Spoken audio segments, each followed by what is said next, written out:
Hi traders, this is Blake Morrow. You are listening to the Morning Edge webinar, and I want to welcome you all back. So it's time to get through our analysis process. Oh, here, you know what? I gotta do this. Here, join.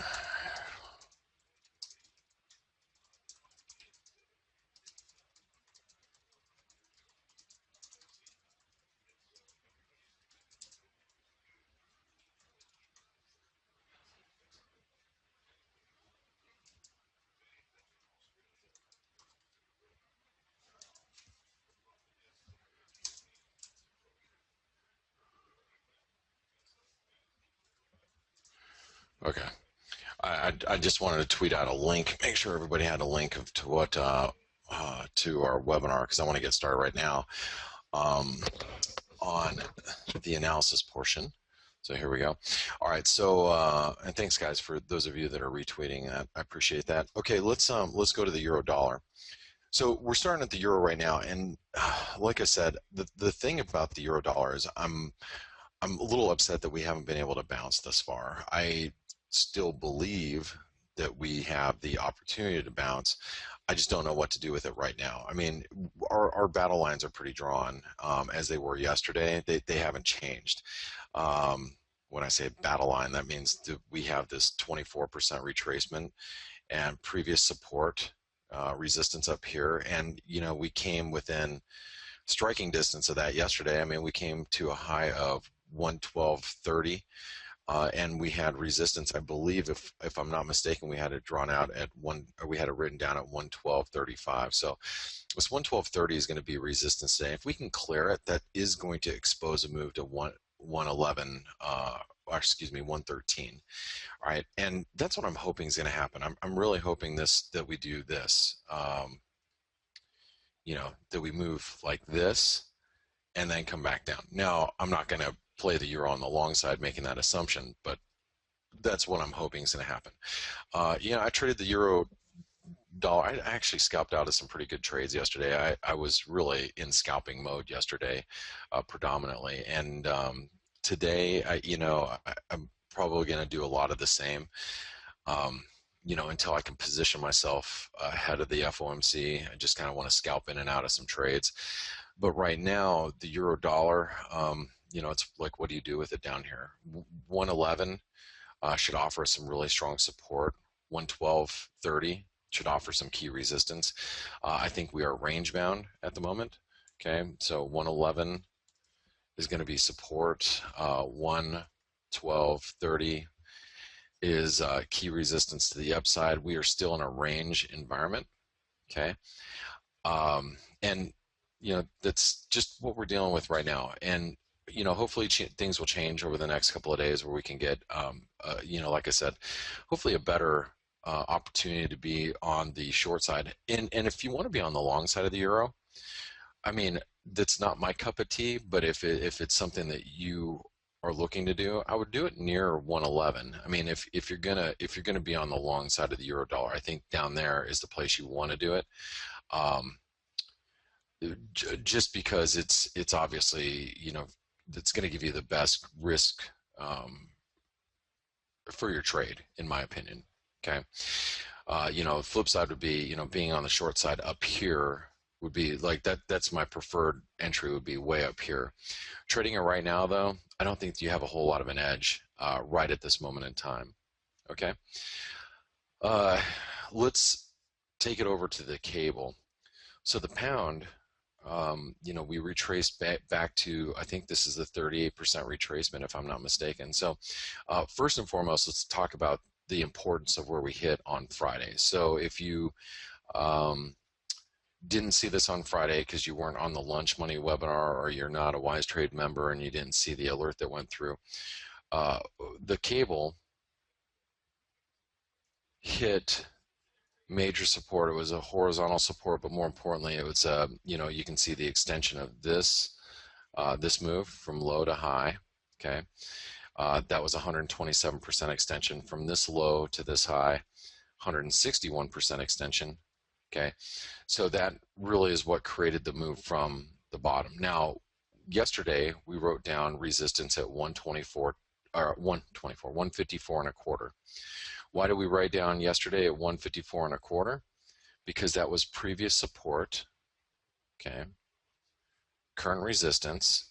Also, let's remove this. The pound's actually been, although I'm not trading the pound, it's been very well mannered technically. I mean, it's been very well behaved, surprisingly, for the cable, because you look at the cable and it's never really well behaved, but it just so happens to be this time around. The 38% retracements here. We had our previous support. Here, I'm just going to draw this line out. Previous support, current resistance. I mean, you can see how it's just, it's really, you know, acting very, very well. Now the question is, at this stage in the game, what do you do? What do you do with the cable now? I know as long as it's below 154.25, you know, it's dangerous. It's dangerous to be on the long side of the cable, okay, while it's below 154.25. So that support low is 154.23. So 154.25 is going to be resistance, 154.25, and that is key resistance. All right. I still think we are, well, we were in a bearish trend just because of the way we came out of this uptrend. But I think now that we've had this nice little bounce back, we've got to be more cognizant of the range, unless we come breaking pretty aggressively below 152 or 151.75, all these lows through here. Unless we break through all those levels, you know, it's just kind of range bound at the moment. Okay. Now, if we do continue to fall from, you know, this 154 level, we've got a little, you know, hourly. You could almost match this as a double top. Okay. You know, we're coming through the support here. That should take us down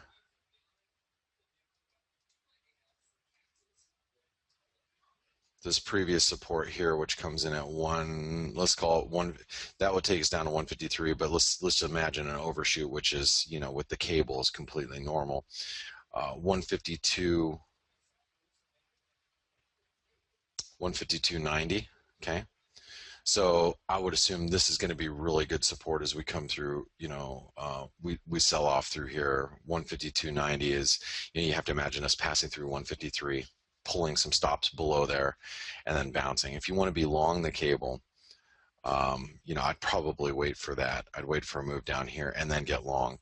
You know, we did gap down here. Actually, that was Friday, so we didn't really. That was a bad print. I can tell you that right now. Just thinking right off the top of my head.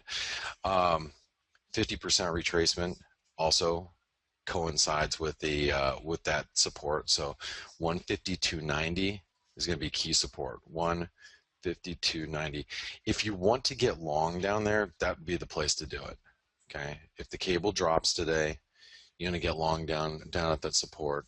That's, in my opinion, the place to do it. Okay. All right. And then resistance is obviously way back up here, just in case we get like a false breakdown. It doesn't really break down, you know, obviously challenge it right back up there would be it. And by the way, this is the correct number. That is a bad print. I know that's a bad print. That's a Friday afternoon print. Because MB trading, what happens is the currency market closes. You know, well, actually the New York session closes, and then our quotes are live for another hour.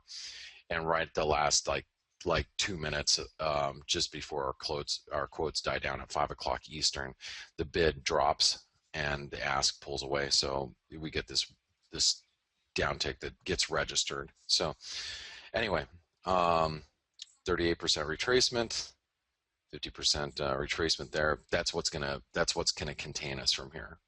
Like I said, if you want to be long the cable, maybe being long down here makes the most sense, down around 153. And if you want to be short the cable, wait for another move back up to 154 and change, and look to be on the short side up there. All right, let's take a look at the Swissy. So the Swissy, really, It's a very amazing move. And I mean, my I think the thing that kind of, how should I say, the thing that's I'm most fearful is that it's going to take off without me. Like, I'm, as you all know, I think the Fed has a high chance of FOMC has a high chance of raising rates, higher than the market expects. I think it's more than 50%. For this, for next week. Um, I think the risk is here that the Swissy breaks out. I mean, this is a major.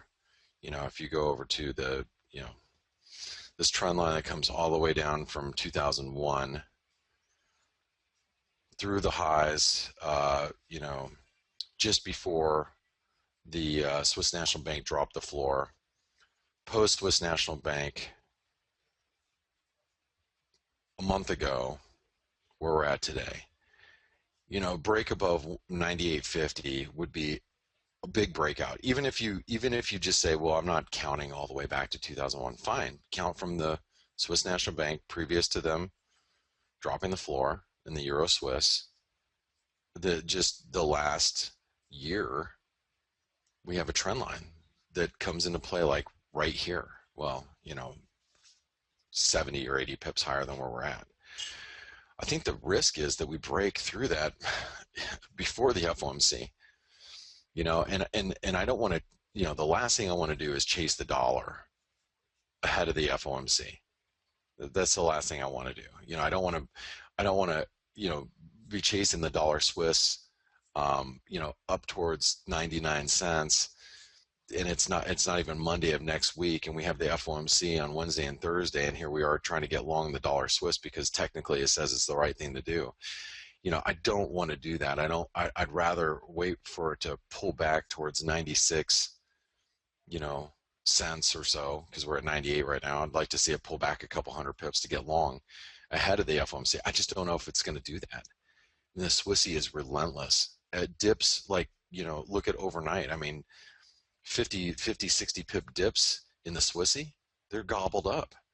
We went from 98.20 down to 97.12, so that's a 100 pip dip, and it just got gobbled up immediately. Now, does that mean I should be getting long right here? No, because it's already rallied 80 pips from its lows. It's like, yeah, it doesn't make any sense. But you can see how resilient it is and see how quickly buyers step in. So, with that being said, Eric, what are you doing? Eric's tweeting at me. Eric, what are you doing? The S&P hasn't broken out, man. Eric's out shorting the dollar yen with when the S&P hasn't broken out to the upside. Anyway, set down the shovel, Eric. Set down the shovel. Put down the shovel. So, going back to the Swissy here. So dips in the Swissy are obviously getting picked up, and they're getting scooped up. At this stage in the game, 97 cents is going to be really. I mean, you can see it's a big congestion area here. Okay, that's probably going to be a good place to be on the long side. All right. Down at 97 cents. Key resistance, we have 98.20. I'm going to write down 98.20 because 98.20 may actually be the number. I mean, of course I have 98.50, but how accurate is my weekly chart, and how accurate are the data points on a weekly chart? I don't know. I don't. When you're looking at a weekly candle, a 20 to 50 pip difference in what you're looking at and I'm looking at is completely normal. So it might actually be 98.20, which is it. But anyway, I'm going to put 98.20 because that's our resistance up here, 97 cents, and it looks really bullish. But we're right into resistance too, so 97 cents. 0.9820, and it's still very bullish. Okay. All right, let's go into the yen. So the yen, now I'm already shorting some yen.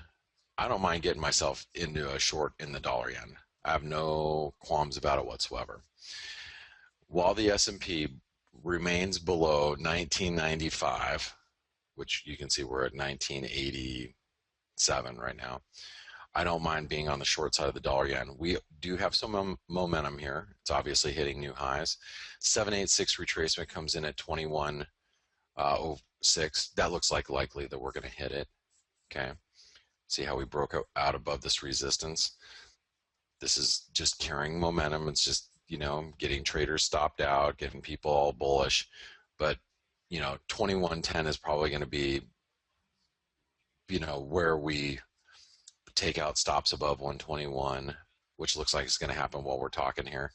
Above 121, being on the short side around 121.10 probably makes sense. I have a short in the dollar yen. I don't mind sitting in it right now, and as long as the S&P remains weak. But if you look at here, I'll just match up the S&P here. Let me get rid of this really quick.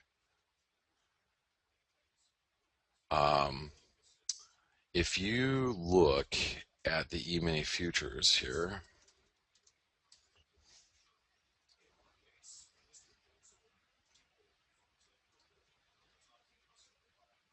okay, so you can see this is the E-mini futures, the yellow line. Here's the E-mini futures higher. Dollar yen's just playing a little bit of catch up. Okay, one of the things that I want you to see in the dollar yen is understand that this big move right here, this is a daily chart. Okay, very, very important chart.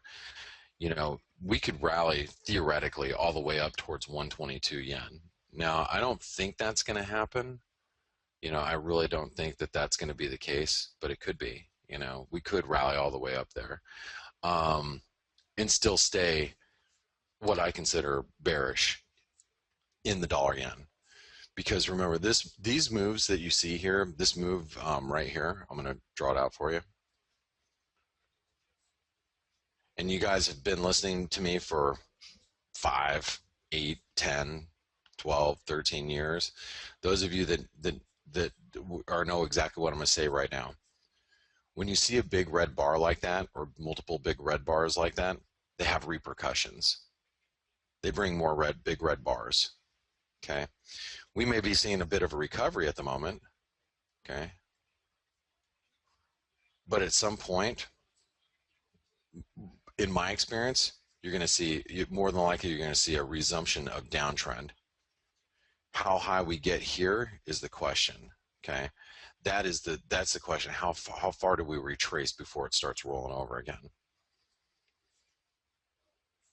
More times than not, we're going to just end up rolling over. But right now we've got, there's momentum behind the market. You got, Dow futures up 200 points. Everybody's like, woo, market's coming back, blah, blah, blah. Let them suck the buyers in. Let them suck them in. Okay.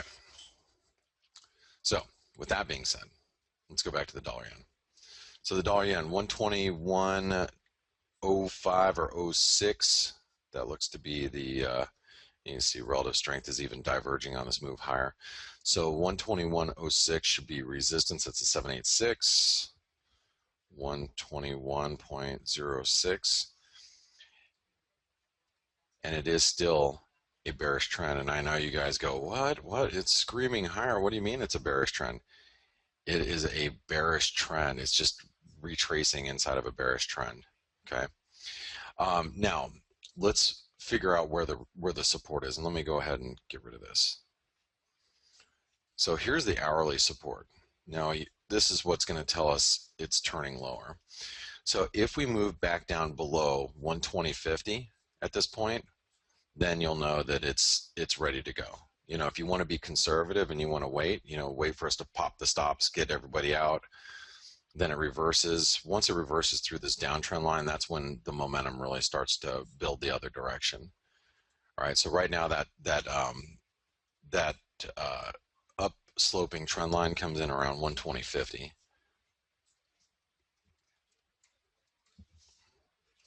All right, let's go look at the dollar Canadian. So what do we have here with the dollar Canadian? Well, what we have is the Bank of Canada, that is Bank of Canada, which is having their rate decision today.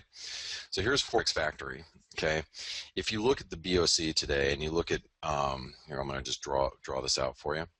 All right, so you have the BOC rate decision. Okay, the market is expecting the BOC to keep rates unchanged. All right, now if you look at, we kept rates. We went from 1, which we had them since the financial crisis, basically, at 1, dropped down 0.75%. Last meeting, dropped it to 0.5%. Now, analysts are expecting the BOJ to go the way of the Bank of England and keep rates at 0.5% for quite some time. You have to assume that with crude oil, stabilizing, between 40 and 50 bucks now, which you guys have heard me the last couple of weeks, I think, and that's probably the range, is between 40 to 50 bucks. You have to imagine that the BOC probably recognizes that as being, kind of like a, thank God, we're probably past the worst of the downdraft in crude oil prices. So hopefully that'll stabilize, the Canadian economy. So obviously the commentary from the BOC is going to be very important today. If the BOC views that maybe the worst is past the Canadian economy, then what we'll see there is that we'll see a dollar Canadian actually pull back towards this the support, or what we would consider as channel support. Now, if the BOC is viewed as still very dovish, we could very easily rip higher back towards 133. Our ranges are still the same. We wrote down yesterday 131.75, I think, okay, which is support. We went as low as 131.78 and then bounced. So 131, I mean, we'll just write down 131.75 again is really key support. 131.75, okay, that's going to be key support. Now we're at 130. Notice how we're about mid-range again. This tends to happen just before a big event. BOC is a big event today. It's the big event for North America. We're mid-range between 133 and 133.25, 131.75. It doesn't surprise me that we're there. Okay. Now, if the BOC is dovish, we're going to race right back up to 133, and then the risk is that we have this big channel that we've been moving up, and if we bust through like 134 in the next couple of days, then the dollar Canadian's off to the races. Crude oil does look a little weaker today, which obviously is going to keep a bid in the dollar Canadian somewhat. So anyway, 133.25, big resistance. 133.20 actually, 133.20, big resistance, and it's still in a bullish trend. Okay. All right, when I come back, we're going to do the Kiwi, Aussie, dollar index. We're going to take a quick break. If this is your first time here to the Morning Edge, I'm going to welcome you. Been broadcasting for 13 years, and we take a break every 25 minutes, so you guys can go get some water, coffee, tea, run to the restroom, do what you got to do. So I'll see you back here in a few moments. Don't go anywhere. Be right back. All right, traders, this is Blake Morrow. You were listening to the Morning Edge webinar. I want to welcome you all back. I now grab a drink of my coffee. Okay, so let's get through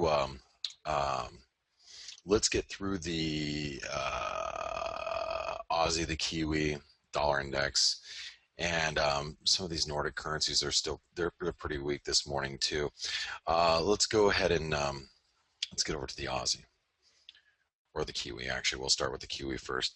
So here's the Kiwi dollar, and the Kiwi dollar ran up to the 64 cent resistance, as we were talking about. If it breaks through 63 cents yesterday, we should run up to 64 cents. We did. We stopped there actually on a dime.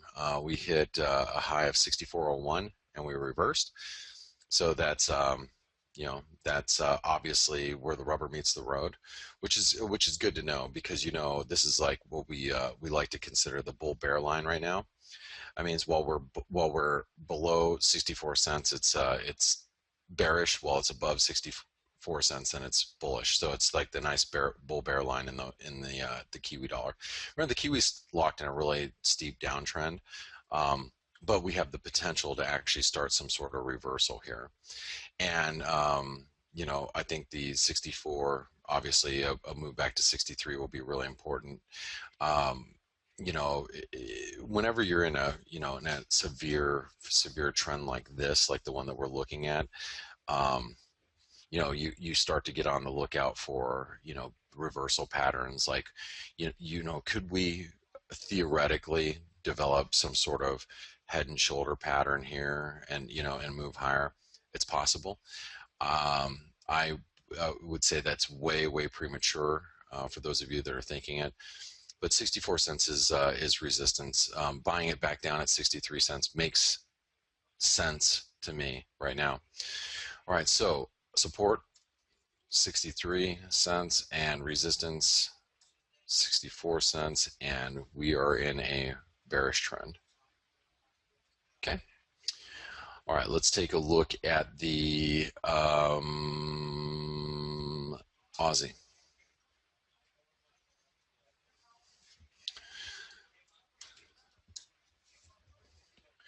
Now the Aussie dollar, we rallied to 70.25. We drew this out yesterday.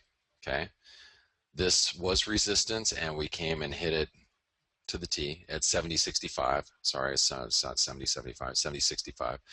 So we hit 70.65. We had obviously reversed pretty aggressively from there. So now, just like the Kiwi dollar, any dip to 70 cents probably going to be looked at as a buying opportunity, I would think. So 70.65, 70 cents, still in a bearish trend. Okay, trying to stabilize. 70 cents, 70.65. And we are still like I said, we're still in a bearish trend. You know what's really interesting about the Kiwi and the Aussie? Just I want to make note of this. Do you guys know, especially those of you that haven't been trading for years, for a long time, back in like 2001, 2002, 2003, do you guys know that the Aussie and the Kiwi were by far the most boring currencies to trade? I mean, they didn't move at all. Okay, are the daily ATRs on those would be literally like 30, 35 pips when they were trading in the 50, 60 cent range. Okay, they obviously, as we have extended ourselves out to parity with the Aussie dollar, Kiwi was up in the high 80s. Volatility was quite high. We were, getting, ATRs of 125, 150 pips every day, of a daily trading range. Things have really calmed down now, with now that they've fallen back towards these prices. And you have to keep that in mind. As the Aussie and the Kiwi continue to drop, the ATRs will continue to contract as well. They won't be as fun to trade as they used to be. The good news is also there's more attention on these commodity currencies than there were back then. As before we had that the big commodity boom, if you will, the big run up in gold, the big run up in crude oil, and which garnered a lot more attention in these commodity currencies. But still, the ranges are starting to constrict a lot more, and you can see them even now. I mean, we're talking about a 70 pip support where the cable may not find support for another 150 pips. So we're seeing the price action get a little tighter now that these prices have moderated quite a bit. And that tends to happen. It tends to happen when you extend yourself, too far away from the mean, if you will. And then once you're coming back to the mean, things start to cool down a little bit. All right, let's go over to the dollar index. This is the U.S. dollar, not the Dixie, but here's the dollar index. And there's your daily chart, and we've been monitoring basically the same prices for a while. Whoops, we have this. I'm going to go ahead and draw out this fib. Let me grab it really quick. From high to low here, we're like the 50% retracement 618 and the 786 comes up at 97. So even if we bust into new highs in the dollar, this 97-cent level is 97-cent level for the dollar index is going to be resistance. Support, we're finding support down here at those previous lows. I'm not going to write down this as resistance. Oh, whoops, I didn't want that. I'm going to grab this line here. There we go.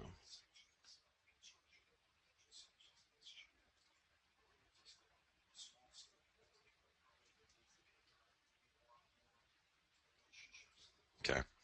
So really, we're boxed in here between 95.70 and 96.60. Resistance is at 96.60, 96.60, and support is at 95.70, and we are range bound. Okay. In the dollar index. Now, real quick, let's take a look at the peso. Okay.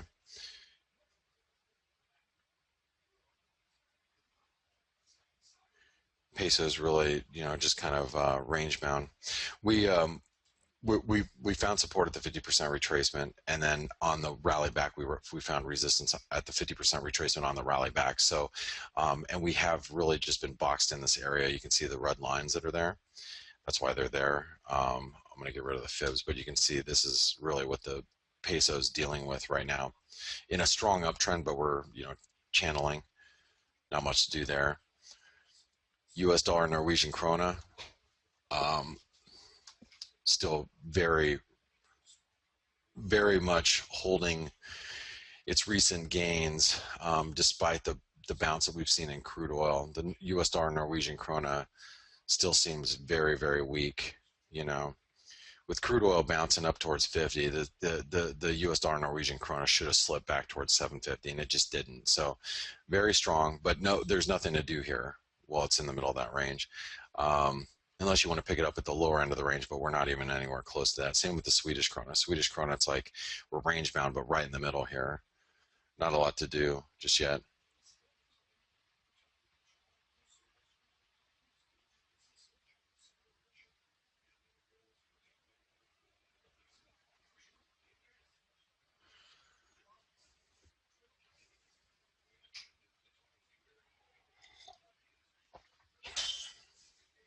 Hold on one second.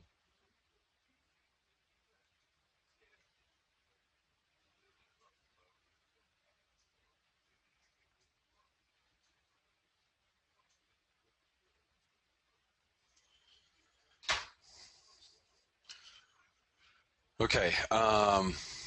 Sorry about that. I had to return a text. So there's not a whole lot to do with those. So here's going to be, this is your bias chart for the day. So you guys go ahead and take a picture of it, and I think we're good to go. Let's go over to some questions.